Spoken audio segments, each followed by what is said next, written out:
Our next Tech Talk is by Dr. Mitch Rhode, the CEO and co-founder of Quantum Signal, an advanced math-based engineering R&D company headquartered in Saline.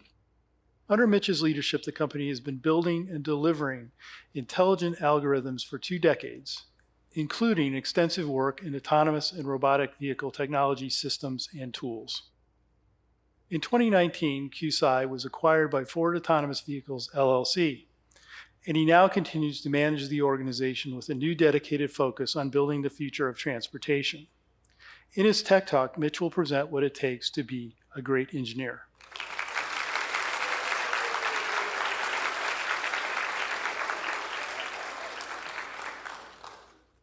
Hi, thanks for inviting me. My name is Mitch Rhode. It's great to be here. I've spent my entire career as an engineer co-founding and leading Quantum Signal, which is an engineering company located in Saline, Michigan, that was sold to Ford Autonomous Vehicles last year. It was a pretty exciting time for all of us and for the team and for the company, and certainly one for me that brought a lot of changes. It's given me a lot of time to reflect, and after 20 years of small business grinding and hard work, I was able to take a breath and think about what it means, a lot about life and what it means to be an engineer. And so I thought today I'd just share one of the thoughts that I had, and I thought it might be of interest to folks out there.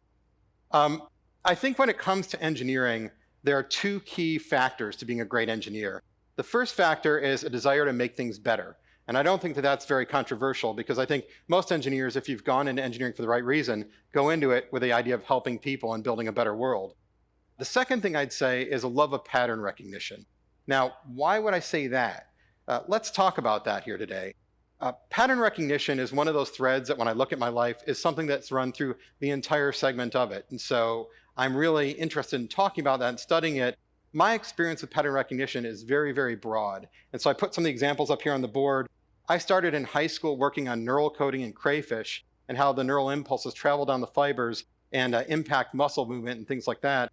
I morphed that project through as an undergrad and graduate student into building direct brain interfaces for folks with severe motor disabilities. And that was all a big pattern recognition project.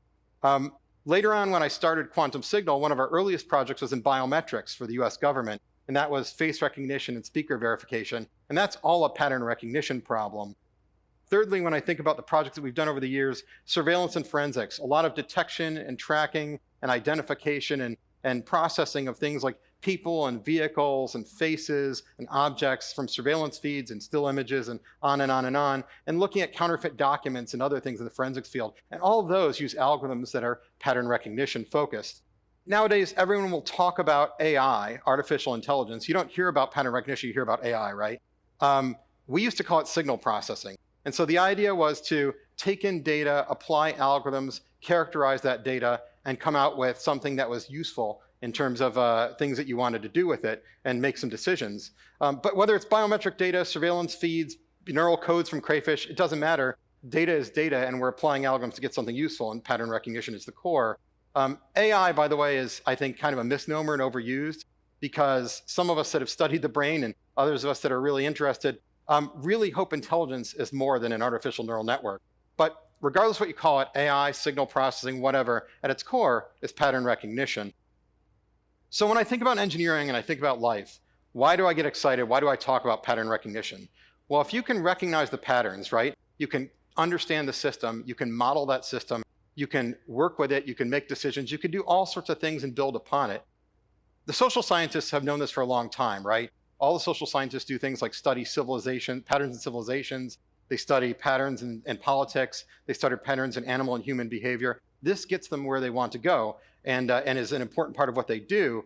A Spanish philosopher gave us a phrase or a quote that most people have heard in one way or another, which is, those who cannot remember the past are condemned to repeat it. And while he wasn't an engineer, I think the concept is not lost in that, pattern recognition is really where it's at. Now, for an engineer at a micro level, why would you be interested in this? Well, it lets you build solutions to real problems in an effective way. And so I show some examples up here on the board where we talk about things like, say the Netflix algorithm that looks at the last 6 months of your crappy television watching and recommends the next 6 months of your crappy television watching. Or we have things like the Amazon algorithm that looks at the things you bought and suggests things that might be good with it. Or an AI that is applied to an MRI that spots points in the MRI and points out to the doctor, we might want to take a look at this. Or as a last example, stock day trading algorithms and day trading software that look at your stock portfolio and look at the markets and suggest buy or sell or run. Now at a macro level, it helps you as an engineer know where the technology is going. And the classical example is computing power, where if you look at computing power 10 years ago, 5 years ago, last year, today, it helps you project forward what it's going to look like tomorrow, 12 months from now, 24 months from now, and you can plan your products based on that. And the second example on a macro level is products. If you look at prior technology-focused product launches over years, you see what worked and what didn't work, what went big and what failed. And if you're building products and technology as an engineer would, you're interested in optimizing your position and making sure that your products don't fail. And so looking at those patterns is really important. The third and last example I have is that when you talk about the time lags between a core invention and when things actually change our lives, they can vary a lot. They can be 6 months, they could be a year, they could be 10 years. This is from when a big invention happens to when it impacts you in your house. And so by knowing those time lags or seeing the patterns there, you can see the next invention and predict when it's going to come through and make some difference in your lifestyle. The point is that engineers study patterns so they can get an idea of where the trends are, and they can incorporate that and focus their technology development efforts. Google, Apple, Ford, IBM, all the big boys know this. They adapt their plans, technology business-wise, to flow with the patterns, and that's why they're successful, and they have been for a very long time and will continue to be. If you're an engineer but not a fan of pattern recognition, I'm not saying that you have to be. You can still succeed. If you look at the history of technology development and engineering, it's littered with happy accidents and great breakthroughs and things like that. I'm just saying that if you want to optimize your chances of making a big impact, studying the patterns can make a huge difference, and it helps you use the information that's available to you to optimize your chances. So what patterns am I looking at today as a pattern recognition kind of guy? The first area is very job-centric, right? So autonomous vehicles, mobile robotics, near and dear to my heart. What are the trends in the technology? What are the trends in the adoption? And when are they going to become truly ubiquitous, as the dream has been for many, many years, at least since I was a kid? And so that's something I study and look at a lot. The second trend I would say is pretty meta. As an algorithm developer and AI type guy, I'm always interested in the trends and patterns in AI and how they go into real world solutions, how deep those solutions are, and whether they actually make any difference for anybody, because you could build a lot of stuff, and if it doesn't make any difference or make our life better, I don't know what the point is. And then the third one is all fun, because I'm a fun type of dude, and that's entertainment and technology. What comes next in that fusion, and how is it going to help us better realize, to be able to visualize and interact with our dreams in movies and games and whatever, because I think entertainment is a huge part of our lives, and it's important to see where the patterns and trends are and how we can optimize and maximize our stuff there. Now, this philosophy does kind of beat me up every once in a while and slap me in the face. About 20 years ago, I took my wife to see a movie about a mathematician named John Nash called A Beautiful Mind, which is a fantastic movie.